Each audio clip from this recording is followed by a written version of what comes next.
미래통합당 지금 이제 비대위 체제가 꾸려져서 개혁, 혁신 다양한 목소리들이 터져 나옵니다.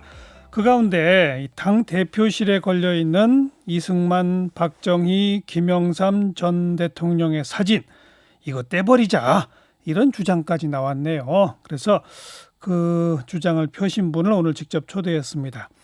전 미래통합당 의원, 오선 의원 출신이죠. 현재는 청년정치학교의 교장을 맡고 계십니다. 정병국 전 의원을 오래간만에 초대했어요. 어서 오십시오. 예, 반갑습니다. 정병국입니다. 네. 청년정치학교는 꽤 됐잖아요. 예, 저희가 바른정당 창당을 하고 맞아요. 제가 초대 당대표에 있을 때 직접 만들었고요. 그죠. 제가 그때부터 학교장을 맡고 있습니다. 지금 여기는 당 소속이에요, 아니에요? 아닙니다. 지금 현재는 그 별도 법인화 작업을 지금 하고 있습니다. 아, 준비 중이고. 예, 준비하고 있습니다. 여기도 1기, 2기, 3기 뭐 이런 게 있어요? 예, 그렇습니다. 3기까지 배출을 했고요. 졸업생이 수료한 사람들이 150여 명 되고 한 기당 50명? 50명. 예. 예, 그래서 지금 현재 4기가 수업 중에 있어요. 그 몇 개월 코스예요? 1년 코스? 6개월 코스입니다. 6개월 코스. 예. 여기 수료한 사람들은 주로 뭐 어떤 분들이 모여서 어떤 저도 깜짝 놀랐는데 이제 제한은 연령 제한만 있어요. 39세 이하로 이제 받고 있는데 중학생도 있었고요. 중학생은 면접을 제가 다 봤는데 사서삼경을 통달을 한 친구가 들어와서 그 고등학생들도 있습니다. 지금 현재 수업 받는 4기에도 고등학생이 있고요. 깜짝 놀랐어요. 그리고 그 전문직에 있는 분들이 의외로 많아요. 의사분들이 또 많이 들어와요. 예. 좀 깜짝 놀랐고 이제 변호사, 뭐 대학 교수, 강사, 뭐 심지어는 기자분들도 있고, 네. 예, 뭐 대기업 삼성, 현대 다니시는 분들도 있고 다양하군요. 다양합니다. 여기 학교 선생님들도 있고. 여기 수료하고 미래통합당 당원이 되고 뭐 이렇게 연결되는 분도 많아요? 예, 그 처음에 들어오실 때는 한 70-80%가 당적이 없어요. 그런데 이제 수업 끝나고 나서 입당하는 사람들이 한 40-50% 입당을 합니다. 예. 그 뭐 총선 출마 이번 총선에 그런 분 없어요? 이번 총선에 출마한 사람이 있죠. 지금 저기 미래통합당의 그 비대위원으로 선출이 된 김재섭 비대위원이 청년 비대위원 2기예요. 2기. 그래요. 2기 출신이고 지난 그 지방선거에서도 11명이 출마를 했거든요. 예.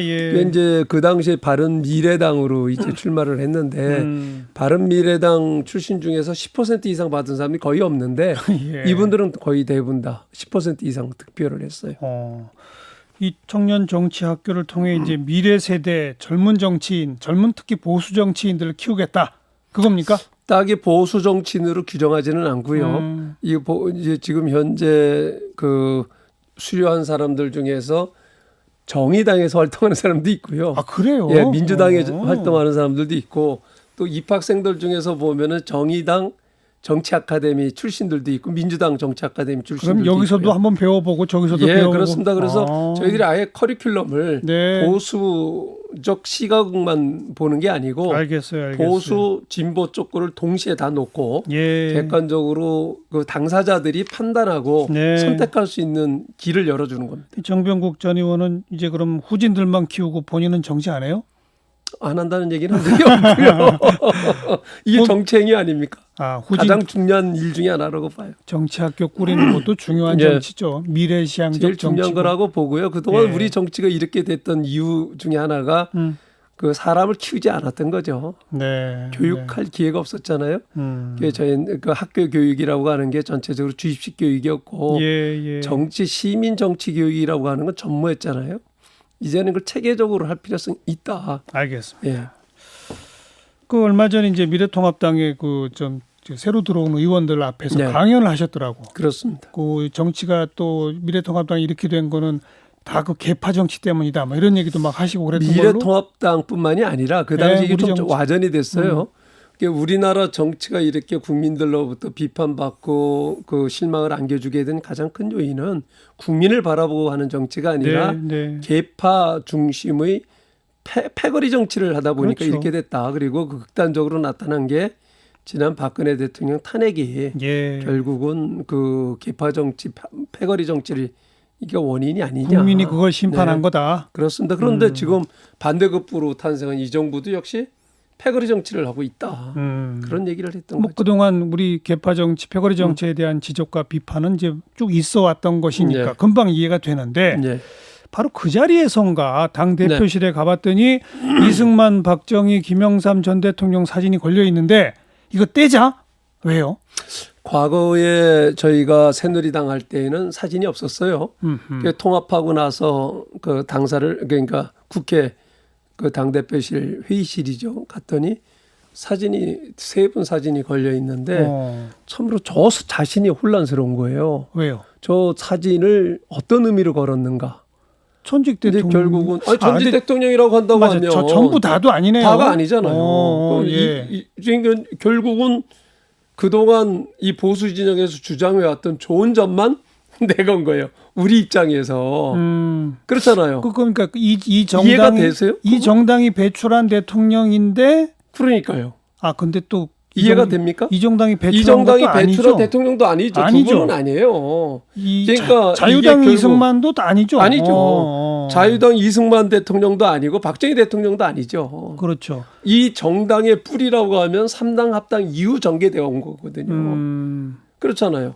그렇다면 민정당서부터 민정당, 민주당 이게 합쳐가지고 통일민주당 합쳐가지고 그렇죠. 여기까지 온 건데 예. 자유공화당하고 합쳐갖고 온 건데 또 그 뿌리를 저는 도저히 이해가 가지 않는 거예요. 또 김영삼, 그런 박정희 전 대통령이 예. 김영삼 총재 제명하다가 분마 사태 그럼요. 일어나고 12종 난 거 그럼요. 아니에요? 평생 두 분은 견원지간 아니었습니까? 그죠. 그리고 박정희 대통령이 탄생한 것도 이승만 대통령이 부정선거하고 예.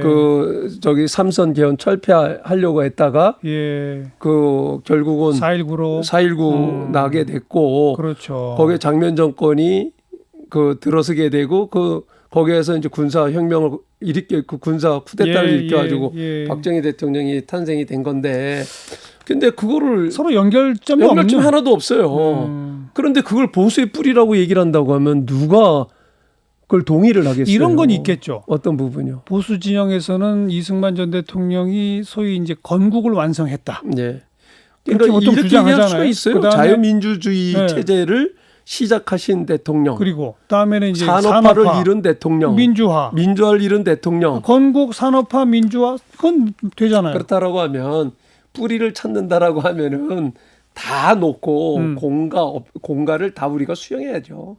근데 결국은 그렇게 얘기를 한다고 하면 좋은 점만 우리 입장에서 자유행위를 하는 거예요. 국민적 공감을 얻지 못한다는 거죠. 결국은 국민들은 우리가 원하는 것만 보는 게 아니라 우리가 원하지 않는 것만 보는 거죠. 지금 현재 나타나는 현상은. 하긴 이승만 독재, 그럼요. 박정희 군사 독재, 예. 김영삼 IMF 초래 예, 그렇게 이런 거. 보고 있지 않습니까? 그렇게 되니까 당의 정체성에 혼란만 가져올 수밖에 그럼 없다는 어떻게 해야 됩니까? 사진 다 떼면 저는 예. 여태까지 사진이 없었는데 왜 그 사진을 갖다 붙였는지 잘 이해가 가지 않아요. 그렇지 않습니까? 그냥 아예 모든 전직 대통령 사진을 건다? 그것도 정당에서는 굳이 그럴 필요는 없죠. 그러니까 그것도 맞지 않지 않습니까? 아니 민주당이 DJ 사진 걸고 노무현 대통령 사진 걸었지 않습니까? 그걸 거니까 이제 따라서 한 건데 저는 그런 식으로 상징화해가지고 당의 정체성을 찾으려고 하는 게 아니라 정말 진정으로 보수 정치가 무엇인지 보여주고 정책으로 얘기를 해야지 되는 것이지 그렇게 우리 임의로 해가지고 상징화한다고 해서 상징화가 되는 게 아니다. 지금까지 이 보수 정치가 국민들로부터 욕을 먹고 그 거리감을 느끼게끔 만들었던 부분들은 이런 부분들인 거예요. 그런 부분들에 대한 명확한 당의 입장 정리가 필요하고 그 부분에 대한 치열한 논쟁이 필요하다는 거죠. 그러니까 어찌 보면 그 회의실에서 아무 생각 없이 그 새 전직 대통령 사진을 쳐다봤던 분들한테 좀 생각 좀 해라.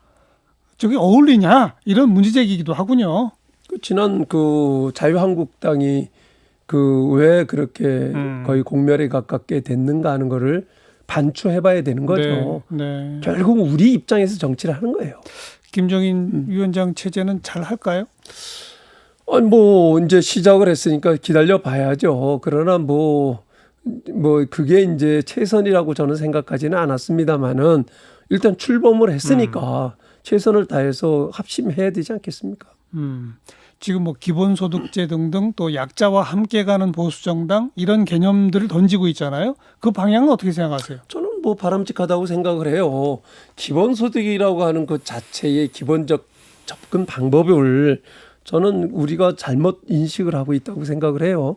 제가 그 실리콘밸리 4차 산업특위위원장으로 갔다가 그쪽에 있는 많은 사람들을 만났는데 빌 게이츠 같은 사람들이 로봇세를 주장하지 않습니까? 예. 4차 산업혁명 시대가 되면 예. 모든 일자리를 로봇이라든가 AI가 대체를 하게 되고 그렇게 되면 일자리가 상실하게 되면 이 자본주의 시장 경제 체제가 계속 지속 가능하게 하려고 하면 소비자가 있어야 될 것 아니겠습니까? 그러니까요. 그렇기 때문에 그 사람들 스스로가 로봇세를 내겠다라고 하는 거예요. 예. 그게 재원이 돼서 그것을 국민들에게 나눠주는 것이 기본소득이 돼야 된다. 그래서 그들이 이것은 소비를, 경제적 관점으로 접근을 해야 되는 거지 그러니까 그들이 복지적 관점으로 접근해서는 안 그들이 된다는 소비를 거죠. 해서 내수를 계속 그렇죠. 유지시켜 나가야 된다. 예. 이런 부분들을 우리 보수가 네. 간과하고 넘어가게 되면 진보의 아젠다가 돼버린 거예요. 자기들 이슈가 돼버리고. 지금 이재명 지사의 논리하고 100% 일치합니다.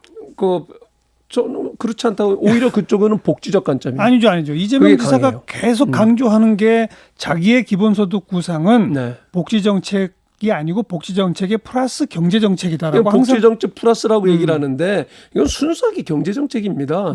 이번에 재난 지원금도 저는 경제 정책이라고 봐요.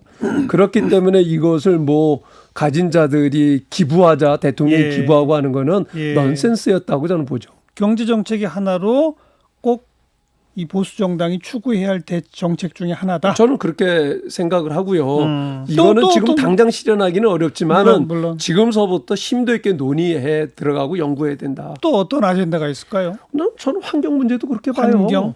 그게 환경이 왜 진보의 아젠다인지 전 잘 이해가 가지 않아요. 예. 지키는 것 아닙니까? 지구를 지키자고 하는데 그게 왜 그게 이제 지금까지는 그런 충돌이었던 거거든요. 산업체에 대한 규제가 있으니까 그런 거죠. 그런 거죠. 이제 지금까지는 그 산업화 시대에는 그 이제 많은 성장, 경제 성장 유지였지만 이제는 어느 정도 이루어져 있고 이 4차 산업혁명 시대에는 관리고 이것을 그 조율하고 조정해 갖고 지속 가능하게 끌고 가는 게 중요하잖아요. 예. 결국은 그렇다면 환경도 그런 관점에서 접근을 해야 된다고 봐요. 그래서 그건 절대로 진보의 아젠다가 아니다.